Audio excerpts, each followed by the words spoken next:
마스크를 벗는 것이 믿음이라고 하는 것을 새롭게 들었습니다. 사회해 주신 형제님께 감사드리고요. 마가복음 16장을 함께 열어서 나누도록 하겠습니다.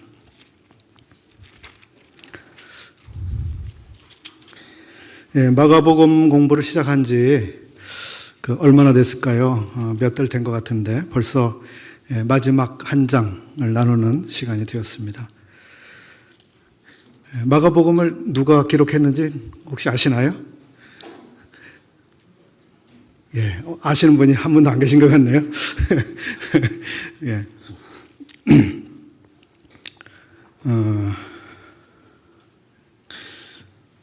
오늘 마가복음 16장에서 기록해 주고 계시는 전체적인 내용은 우리 주님의 부활에 관한 기록이고, 그리고 부활하신 주님께서 제자들에게 또 사명을 주시는 이런 내용으로 구성이 되어 있습니다. 여러분들께서는 혹시 어떤 생각을 하고 계시는지요? 예수님께서 십자가에서 우리 죄를 위하여 돌아가신 사실이 더 중요하게 다가오십니까? 아니면 예수 그리스도께서 부활하신 사실이 내 신앙에는 더 중요하게 다가오십니까? 생각을 안 해보셨나요, 혹시? 예.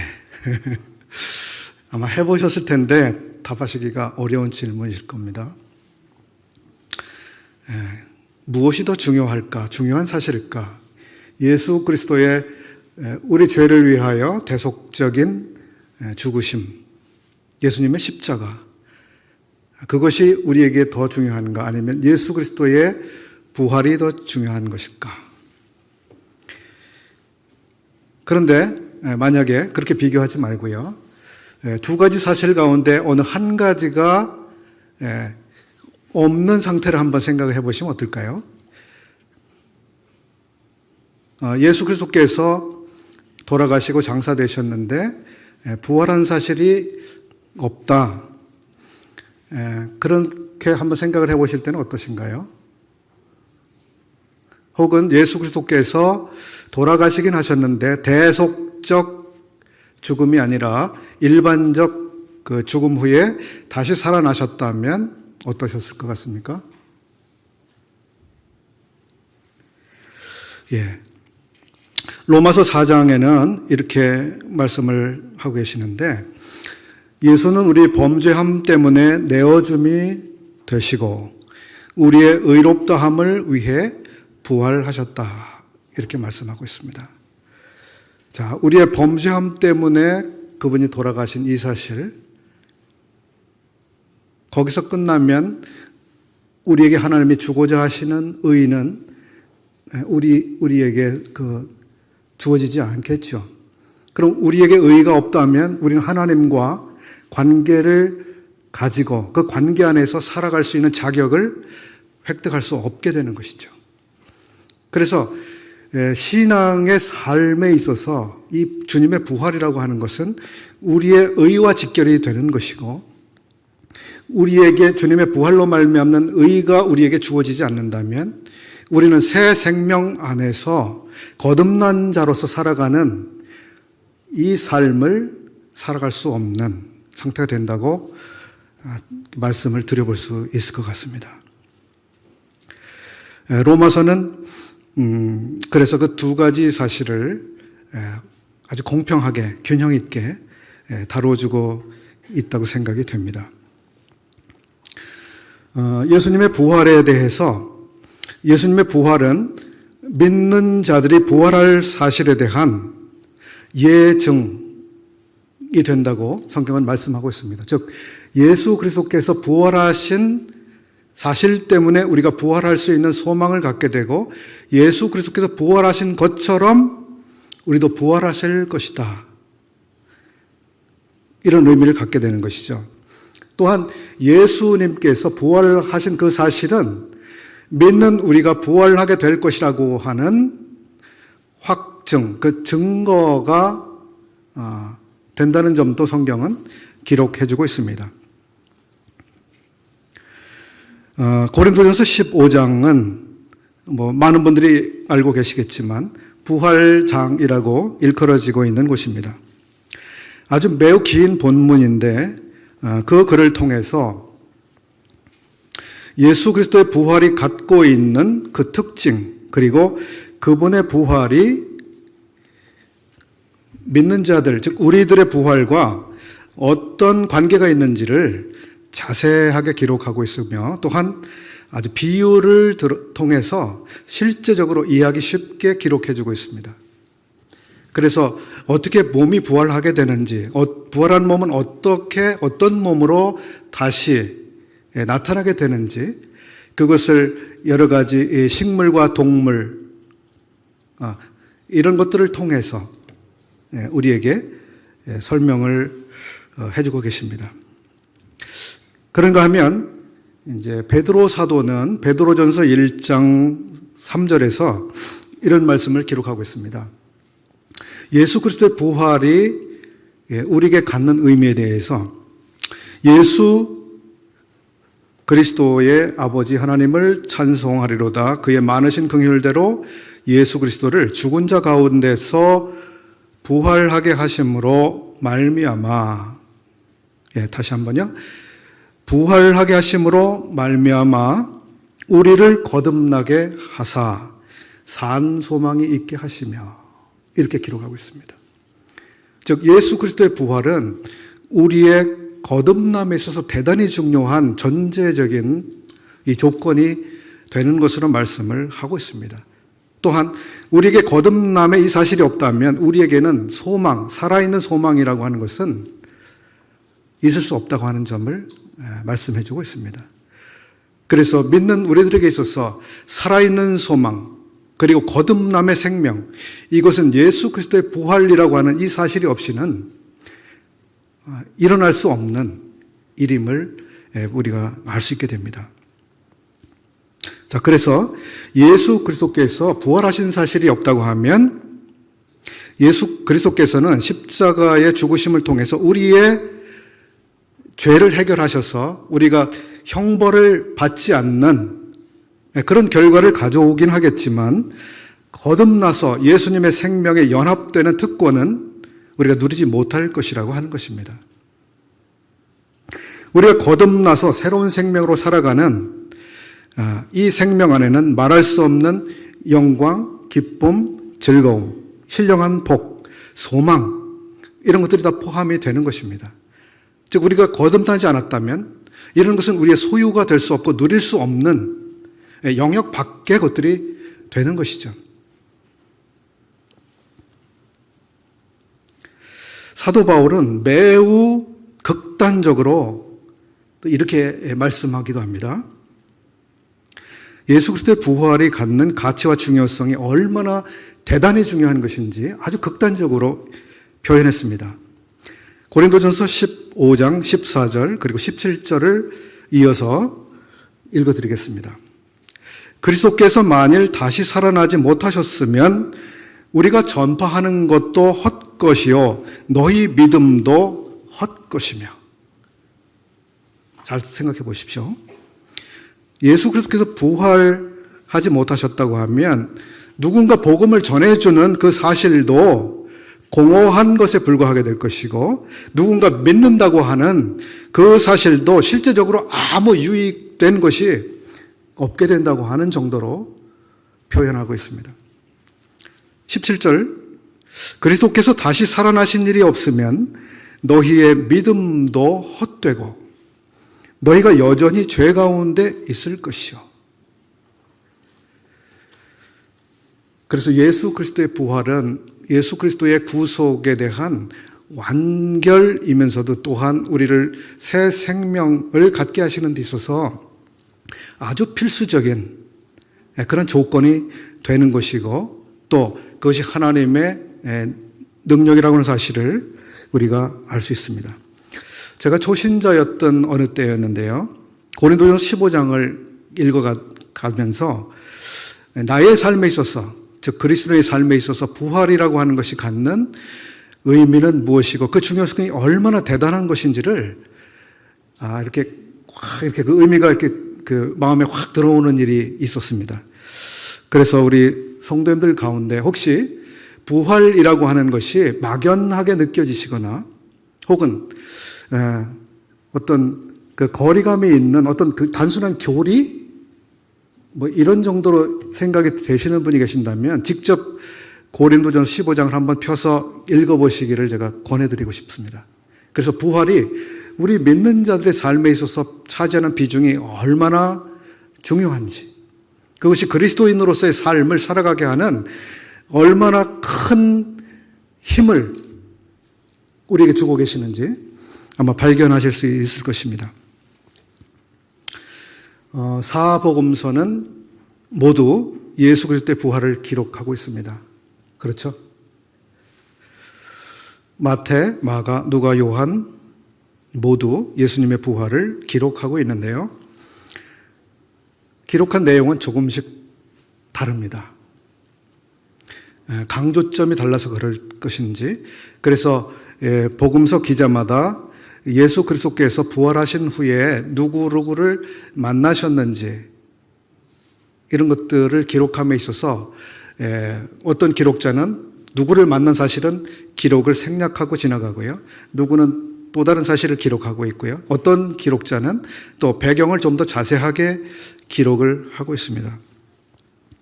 그래서 예수 그리스도의 부활에 대한 이 전반적이고 종합적인 그림을 우리가 이해하려면 이 네 개의 복음서를 자세하게 살펴보실 필요가 있을 것 같습니다. 저는 그런 생각을 해보았습니다. 이미 이제 아시겠습니다만은 네 개의 복음서는 각각 왕으로 오신 예수 그리스도, 그리고 종으로 오신 예수 그리스도, 또 인자로 오신 예수 그리스도, 마지막으로 요한복음은 하나님의 아들로서 우리에게 오신 예수 그리스도를 각각 조명하고 있다고 하는 사실을 아마 많이들 이해하고 계실 겁니다. 자, 그런 점에서 예수님의 고난받으심에 대해서 한번 그런 방식으로 한번 생각을 해보면 재밌을 것 같습니다. 예수님의 고난에 대해서 마태복음의 입장에서 보면 왕이 받으신 고난이 되겠죠. 마가복음의 입장에서 보면 하나님의 종이 받은 고난일 것입니다. 누가복음 입장에서 본다면 완전한 인자가 되신 분이 받으신 고난이 되겠죠. 그리고 요한복음의 입장에서 예수님의 고난을 생각한다면 하나님의 아들이 받으신 고난이 될 것입니다. 또 이런 점을 예수 그리스도의 부활이라고 하는 점으로 이어서 한번 생각을 해보게 되면 또 이렇게 될 수 있겠죠. 자, 마태복음의 입장에서 예수님의 부활을 생각을 하면 왕의 부활이라고 할 수 있을까요? 왕의 부활. 마가복음 입장에서 본다면 종의 부활. 요한복음의 입장에서 보면 하나님의 아들의 부활. 이렇게 볼 수도 있을 것 같습니다.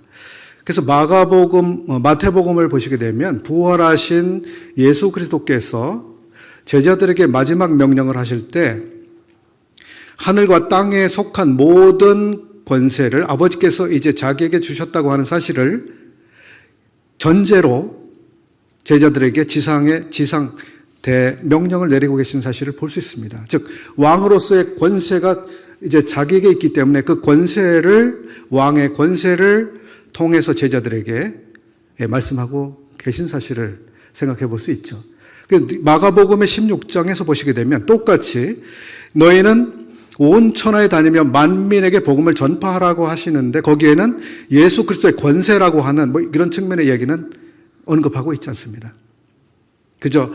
마가복음이 처음 시작할 때부터 주님의 종되심, 즉 바삐 하나님의 뜻을 성취하셔야 하는 그런 종의 입장에서 처음에 조명된 것처럼 마가복음의 16장도 이제 부활하신 주님께서 제자들에게 명령하실 때 이제 온 천하에 다니면 만민에게 복음을 전할 것을 말씀하고 계신 것이죠. 그 종들로서 그렇게 할 것을 말씀해주고 계시는 그런 분위기를 읽을 수 있습니다. 그런가 하면 부활하신 주님께서 요한복음 같은 경우에는 어떻게 자신을 말씀하신 것이 생각나냐 하면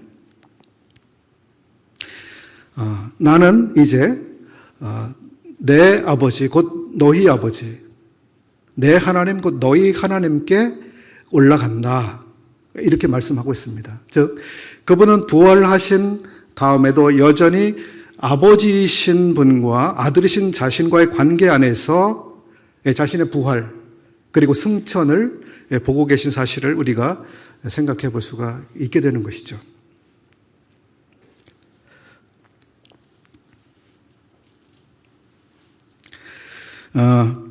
부활에 대한 주제를 사실 전 시간에 걸쳐서 다 말씀을 드려도 이제 충분하지 않을 텐데요.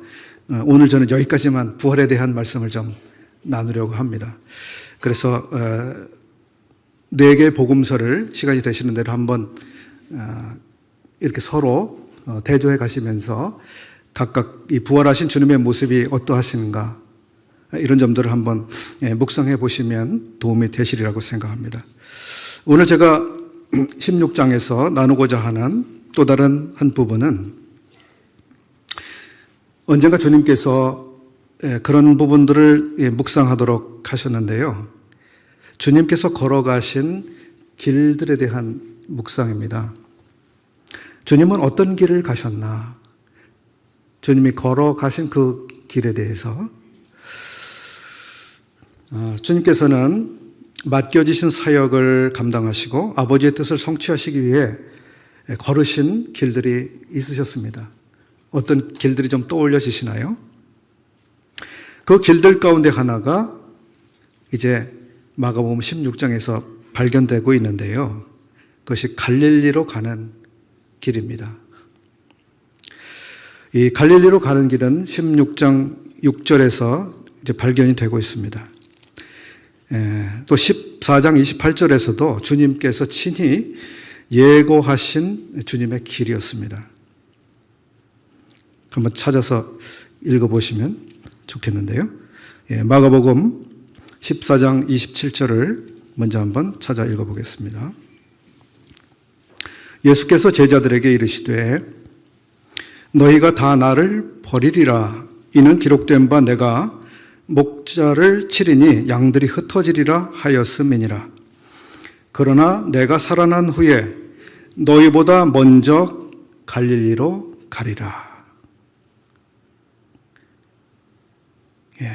살아난 후에 너희 제자들보다 먼저 갈릴리에 갈 것이다. 이렇게 주님 자신의 계획을 밝히셨습니다. 그리고 16장 6절과 7절을 또 보겠습니다. 너희가 십자가에 못 박히신 나사렛 예수를 찾는구나. 그가 살아나셨고 여기 계시지 아니하니라. 보라, 그를 두었던 곳이니라. 가서 그의 제자들과 베드로에게 이르기를 예수께서 너희보다 먼저 갈릴리로 가시나니 전에 너희에게 말씀하신 대로 너희가 거기서 배우리라 하라. 주님께서는 이 천사를 통해서 그 무덤을 찾아갔던 사람들에게 예수 그리스도의 여정에 대해서 다시 한번 밝히고 계시고 그 여정에 대한 계획을 제자들에게 가서 전해달라고 말씀하고 있습니다. 마태복음 28장 7절, 10절, 16절도 참고하시면 좋겠습니다. 거기서도 역시 예수 그리스도께서 부활하신 다음에 고난받고 죽으시고 장사되시고 부활하신 다음에 주님께서 갈릴리로 갈 것을 밝히셨고 갈릴리에서 제자들을 만나시겠다라고 하신 사실을 기록하고 있습니다. 이 말씀들은 이제 유월절 만찬을 나누시고 자신의 죽음과 부활을 예고하셨는데 부활 후에 우리 주님 자신은 갈릴리에 가 있을 것이며 거기로 제자들을 초청하시는 이런 정황을 우리가 알 수 있습니다. 주님은 자신의 죽음 당하실 사실을 알고 계셨어요. 그리고 부활해서 다시 제자들을 만날 사실을 이제 알고 계셨습니다. 그러면 부활하신 주님께서는 왜 굳이 갈릴리라고 하는 곳을 미리 생각하고 계셨고 거기서 제자들을 만나실 계획을 하셨을까? 부활하신 주님께서는 왜 갈릴리라고 하는 그 길을 걸어서 갈릴리라고 하는 곳에 가셨을까? 왜 그러셨는지 좀 궁금해지지 않으십니까? 왜 그런 생각, 그 계획을 하셨을까?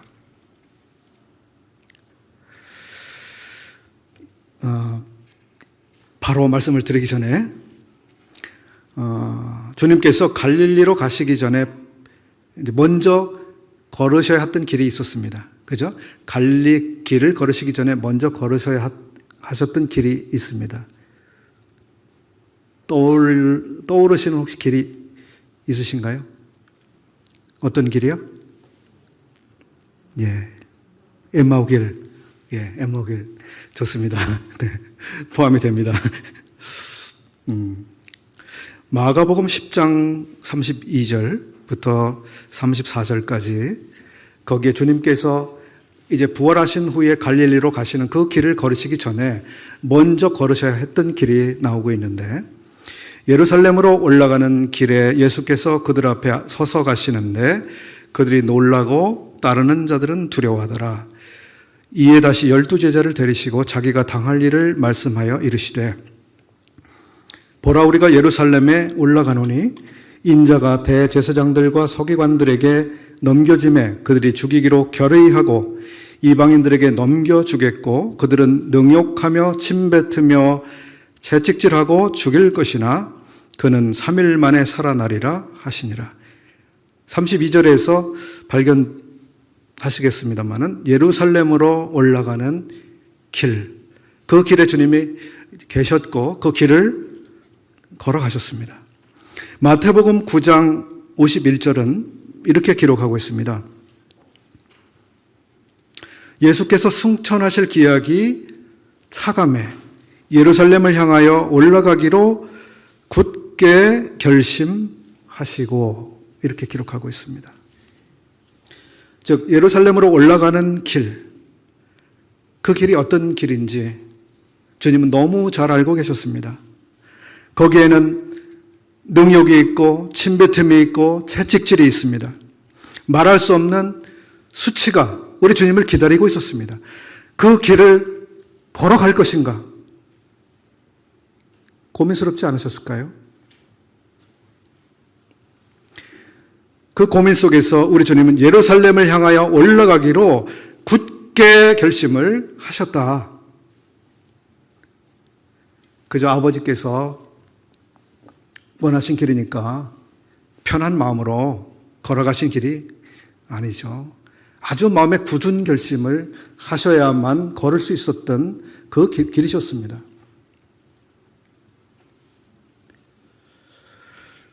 주님께서 그 길을 가신 것에 대해서 마음에 참 감사가 됩니다.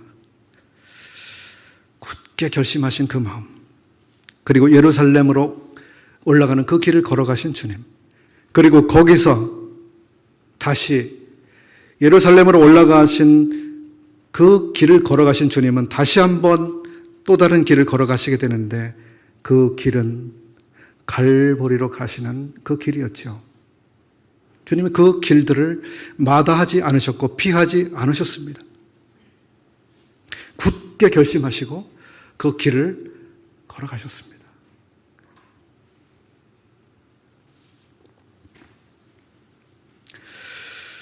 주님은 부활하셔서 아버지의 뜻을 이루어드리는 데 대한 기쁨, 또 우리 인생들을 위해 속죄를 이루신 사실 때문에 마음에 기쁨이 가득하셨을 겁니다. 그리고 이 마음이 흡족한 가운데서 아마 갈릴리로 다시 내려가시는 그 여정을 따라가셨을 텐데요.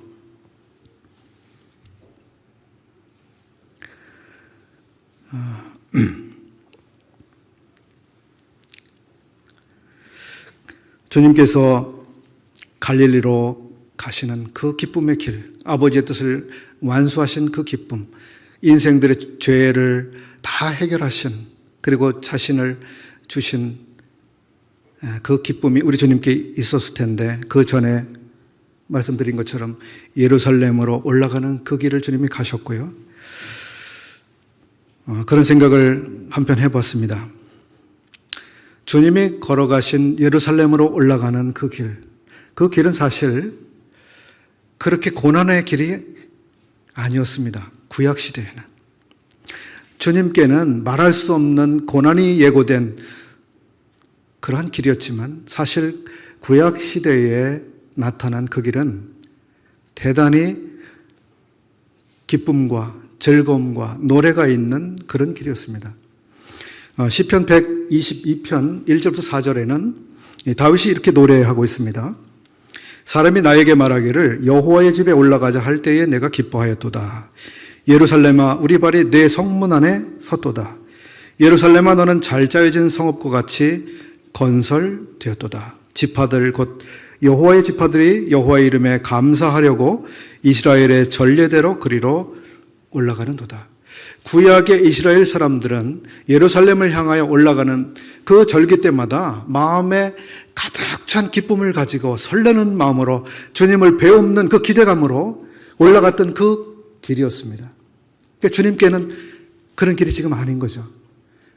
왜 예루살렘으로 올라가는 그 복되고 즐겁고 행복한 그 길이 이제는 우리 주님께는 말할 수 없는 이 고통이 기다리고 있는 그런 길이 되었을까요?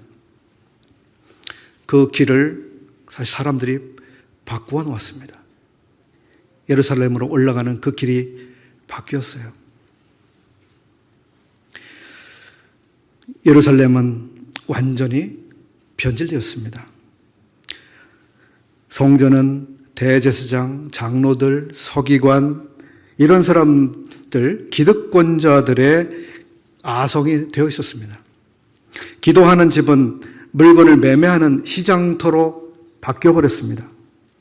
외식적이고 허영에 찬 사람들이 그저 자기를 뻐겨대는 그러한 곳이 되고 말았습니다. 거기는 이제 주님 때문에 여호와를 만나는 그 기쁨의 장소가 아닌 이상한 장소로 변질되어 있었던 거죠.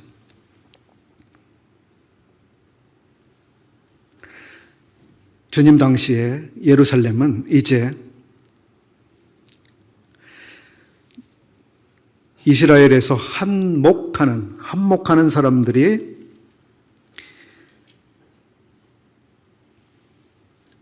자기를 과시하고 자기 힘을 나타내는 그런 곳으로 변질되어 있었는데요. 달리 말씀을 드리면 그곳은 이제 안티 지저스의 거점이 되어 있었습니다. 그들이 소유한 권세, 힘, 부유함, 풍요, 자랑, 이런 것들을 그들은 포기할 수 없는 상황이 되고 말았습니다. 그래서 예수 그리스도께서 오셨을 때, 그때도 예수 그리스도를 버리는 한이 있더라도 우리가 가진 것을 여전히 움켜쥐고 있겠다고 하는 그런 쪽으로 그들은 이제 선택을 하고 말았습니다. 대단히 슬픈 사실이죠. 구약 시대에 그렇게 여호와를 만나는 그런 아름다운 그 길을 올라갔던 수많은 순례자들, 노래를 부르면서 올라갔던 그 길이었는데요. 이제 더 이상 그런 길이 되어 있지 않았습니다. 우리가 올라가는 길, 우리의 신앙의 길, 주님을 만나고 주님을 예배하고 주님과 교제하러 나가는 그 길은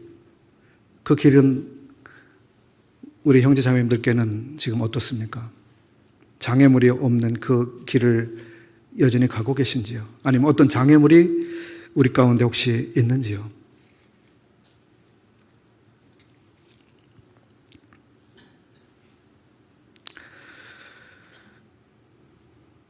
갈릴리로 가는 길에 대해서 이제 그 길은 주님께서 갈릴리로 가기 전에 예루살렘으로 올라가는 길을 가야만 하셨다고 하는 이 점을 묵상을 해보았고요. 두 번째로는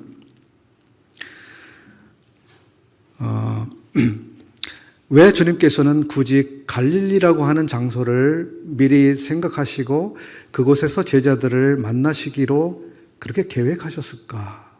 그 점에 대해서 조금 묵상을 해봤습니다. 주님께서 제자들에게 부활하신 다음 갈릴리에서 너희들을 만나리라고 하는 그 계획을 말씀하셨을 때 제자들은 그 말을 새겨듣지 않았습니다.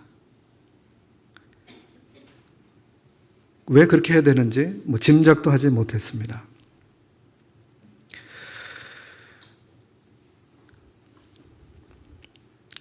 예수 그리스도께서 죽으시고 부활하신다고 하는 그 사실을 그들은 어떤 실제적으로 일어날 사실로 그들은 아마 생각을 못했던 것 같아요. 좀 막연한 어떤 그 환상 같은 것으로 여기고 말았던 것 같은데요. 근데 주님께서는 왜 갈릴리에서 다시 만나려고 하셨는지, 사실 그 말씀을 하실 때 주님께서는 자기가 받으실 고난을 제자들에게 말씀하시던 그때였습니다. 주님이 고난 받으신다고 하는 그 상황은 또 다른 각도에서 보자면 제자들이 주님을 버리고 도망하고 등질 바로 그 사건이기도 했던 것이죠. 그리고 갈릴리는 우리 주님을 버리고 떠나고 등지고 배반했던 그 제자들을 주님께서 다시 만나고자 하신 그러한 장소로서 주님이 미리 계획하신 곳이라고 하는 사실을 우리가 연결해서 생각해 볼 수 있게 됩니다. 주님께서는 부활하신 다음에 제자들을 찾아오셨습니다. 그렇죠? 사복음서를 보시면 너무 여러 사람들을 만나신 사실을 우리가 알 수 있습니다. 막달라 마리아를 제일 먼저 만나셨죠. 그리고 엠마오 길에 가고 있는 낙심한 제자들을 또 찾아가서 만나 주시기도 했습니다. 내가 이렇게 살았다, 부활했다, 난 다시 살았다. 내가 너희들에게 이야기한 대로 그렇게 되었다. 그리고 주님을 만난 그 사람들에게 주님은 내가 다시 살아났다고 하는 것을 제자들에게 가서 말하라고 했습니다. 여인들이 제자들에게 가서 말했을 때 제자들의 반응은 어떠했습니까?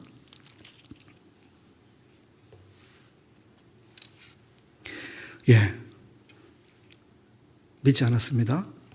그리고 엠마오로 가고 있던 제자들 부활하신 주님 만났는데 그들이 밤에 예루살렘까지 다시 돌아왔죠. 거기 제자들을 찾아가서 예수님이 다시 살았다고 하는 것을 전해 주었습니다. 그래서 믿었나요? 믿었습니까? 안 믿었습니다. 여러분이 그 당사자라고 한번 생각을 해보시죠. 내가 분명히 어떤 사실을 목격했어요. 내 앞에서 일어나고 있는 사실을 분명히 보았습니다. 그리고 내가 관계 있는 어떤 사람에게 가서 내가 오늘 방금 내가 이런 사실을 보았고 이 사람을 보았다라고 말했는데 전혀 믿어주질 않아요.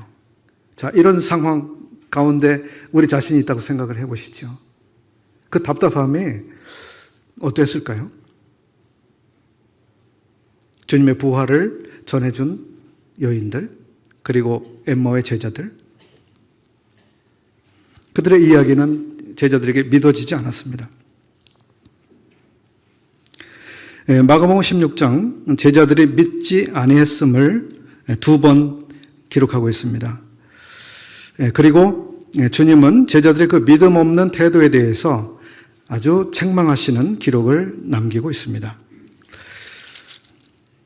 16장 11절을 한번 읽어보시죠. 그들은 예수의 살으셨다는 것과 마리아에게 보이셨다는 것을 듣고도 믿지 아니하니라. 또 12절과 13절, 그 후에 저희 중 두 사람이 걸어서 시골로 갈 때에 예수께서 다른 모양으로 저희에게 나타나시니 두 사람이 가서 남은 제자들에게 고하였으되 역시 믿지 아니하니라.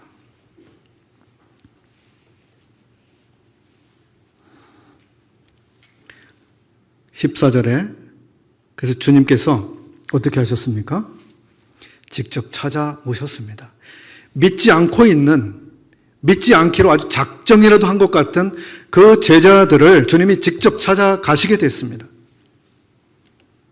14절 보시죠. 그 후에 11제자가 음식 먹을 때에 예수께서 저희에게 나타나사 저희의 믿음 없는 것과 마음이 완악한 것을 꾸짖으시니 이는 자기의 살아난 것을 본 자들의 말을 믿지 아니함일러라. 예.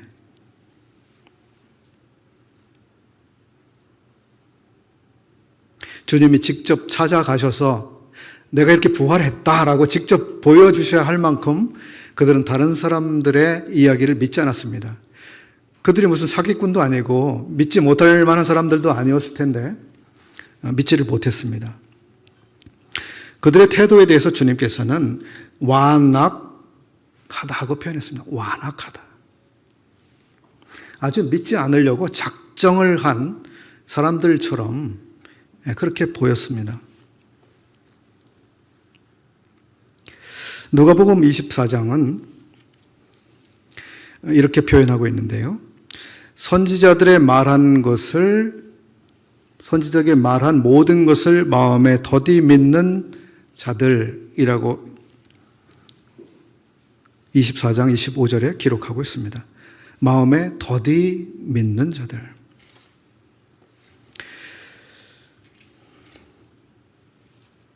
이사야 선지자는 53장 1절에서 우리의 전한 것을 누가 믿었느냐 이렇게 기록한 일이 있는데요.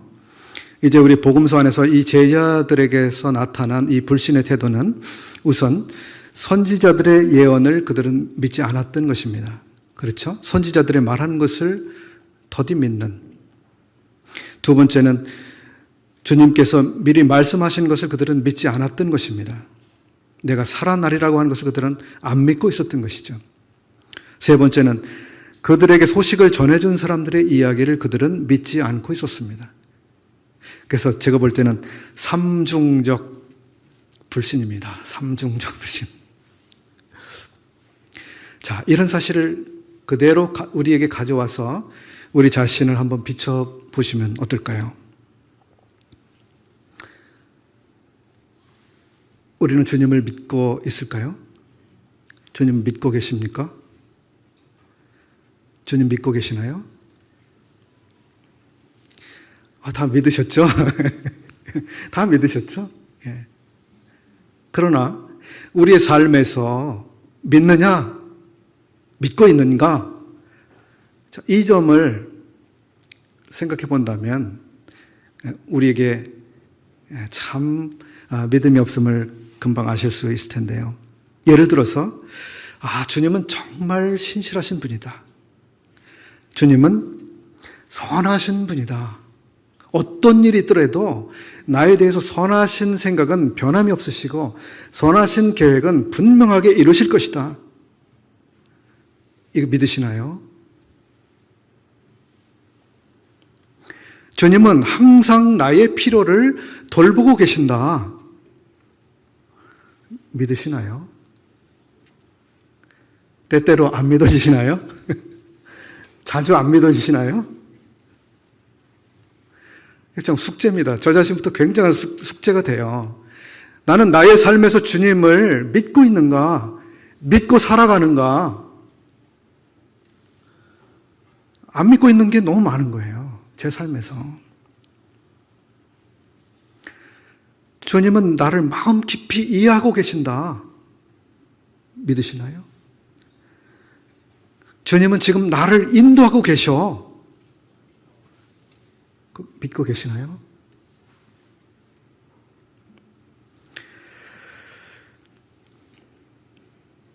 우리의 불신, 우리의 삶에서의 주님에 대한 불신, 큰 숙제가 아닐 수 없는데요. 주님은 이 점에 대해서 어떻게 생각하고 계실까?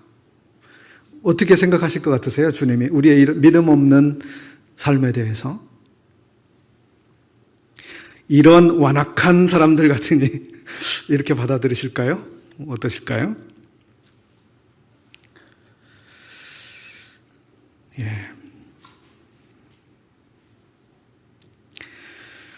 막달라 마리아를 통해서 제자들은 믿지 않았습니다. 엠마오로 가고 있던 제자들에게 나타나신 주님을 만난 사람들의 이야기도 믿지 않았습니다. 주님께서 부활하신 사실을 믿게 하시려고 제자들이 모여 있는 그곳을 직접 찾아가셔야만 했습니다. 찾아가셨습니다. 몇 번이나 찾아가셨죠? 2번 찾아가셨죠. 한 번은 도마가 없었기 때문에 다시 한번 방문을 하셔야만 했습니다. 그런데 부활하신 주님께서 갈릴리에서 배우리라고 만나리라고 하셨는데 그 전에 부활하신 주님은 지금 예루살렘에서 제자들을 여러 차례 만나고 계신 상황을 우리가 감지할 수 있습니다. 자, 그러면 예루살렘에서 만나주신 주님, 제자들과 만나신 주님, 자, 이것으로 우리 주님과 제자들과의 관계는 충분히 다 회복이 되었는가? 어떻게 생각하시는지요? 충분히 회복이 안 됐던 것 같습니다. 부활하신 주님을 제자들이 방에서, 실내에서 만났지만 충분히 화해가 되지 않았어요. 그 화해의 측면에서 예수님 편에서는 전혀 문제가 되고 있지 않았습니다. 제자들의 마음속에서 여전히 문제가 남아있었던 것입니다. 부활하신 주님이 그들을 찾아가셔서 만나셨지만 제자들의 마음속에서는 왠지 거림직한 부분이 남아있었어요. 무엇일까요? 우리가 주님을 버렸었는데, 주님을 배신했었는데, 주님을 떠났었는데, 그런 마음이 여전히 제자들의 마음속에 있었던 것 같습니다. 이러한 우리를 여전히 주님께서 여전히 사랑하고 계실까? 예전에 우리를 사랑하신 그 사랑으로 지금도 우리를 사랑하고 계실까? 우리처럼 자기 살자고 주님을 버린 이런 자들을 주님이 아무 일 없었던 것처럼 그렇게 생각하고 계실까? 그 점에 있어서 제자들은 충분히 그 해결이 안 되고 있었던 것 같아요. 주님께 대한 죄송한 마음, 송구스러움 혹은 죄의식 이런 게 남아 있었던 것 같아요. 그 뒤에 주님께서 갈릴리 길을 걸어서 갈릴리에 가 계셨습니다. 그리고 그 뒤에 제자들은 갈릴리로 갔습니다. 왜 갔습니까? 거기서 주님을 배우리라 했기 때문에 갔나요? 다른 목적 때문에 갔죠. 우리는 다시 배를 타야 될 것 같아. 그물을 잡아야 될 것 같아.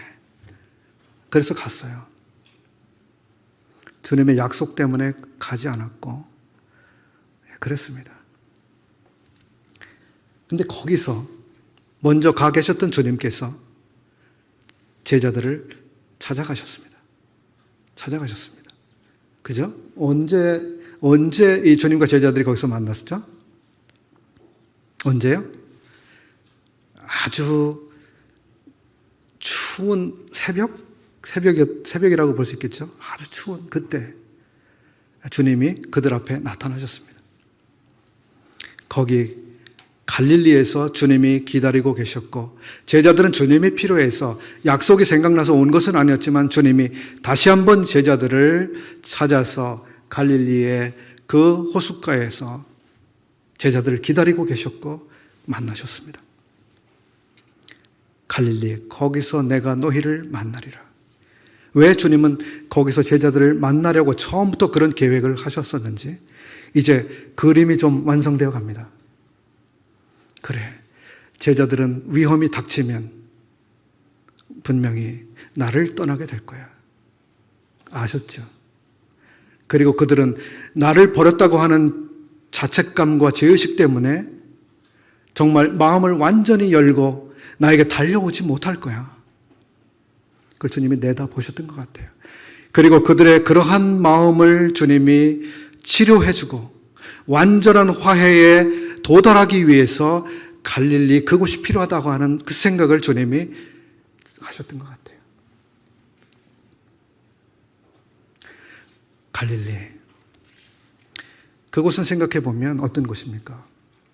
거기는 우리 주님 자라나시고 초기에 사역을 행하셨던 그런 곳입니다. 제자들 거기 살고 있었고요. 주님은 거기서 그 제자들을 부르셨습니다. 제자들은 예수님을 거기서 처음 만난 곳, 거기가 갈릴리라고 하는 곳이었습니다.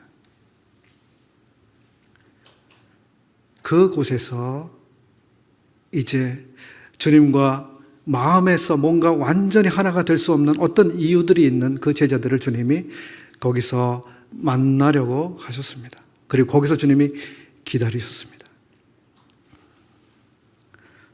주님께서 그 새벽에 제자들을 만나시고 그들의 마음을 만지셨습니다. 특별히 베드로의 마음을 만져주셨습니다. 그렇죠?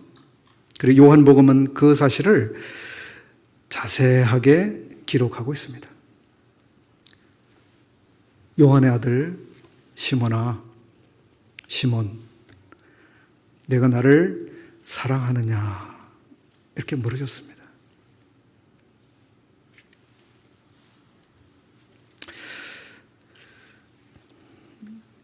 갈릴리 그곳, 주님과 제자들이 다시 한번 마음에 조금의 거리낌도 없이 완전히 하나가 되어서 주님의 사랑을 온전하게 받아들이고 주님의 사랑으로 온전히 들어가는 그곳. 그 뒤에 이제 제자들은 주님을 섬길 수 있게 되었습니다. 이제 저는 저의 삶, 그리고 우리들의 삶에서 주님과 우리 사이에 뭔가 거림직한 것, 가로막고 있는 것, 뭔가 죄의식을 남겨주는 그러한 것들이 우리 가운데 있다면 우리가 찾아가야 할 곳, 거기가 어디인가? 갈릴리, 그 길을 따라서 갈릴리에 계신 그 주님이 기다리시는 그곳, 거기 우리가 처음 만났던 그 장소, 나를 부르셨던 주님 거기 기다리시는 그곳, 우리가 거기를 찾아가서 주님을 만나서 우리가 주님과 완전한 관계를 회복하고 주님의 사랑을 온전하게 받아들이고 다시 주님을 위해서 일어나고 주님을 위해서 뭔가 주님이 내 삶에 기대하는 것을 시작할 수 있는 그런 준비가 되어지는 그곳, 거기 갈릴리. 저는 마가복음 16장에서 그 길을 묵상을 해보았습니다. 우리 성도님들께 좀 유익이 되셨기를 바라겠습니다. 마치겠습니다.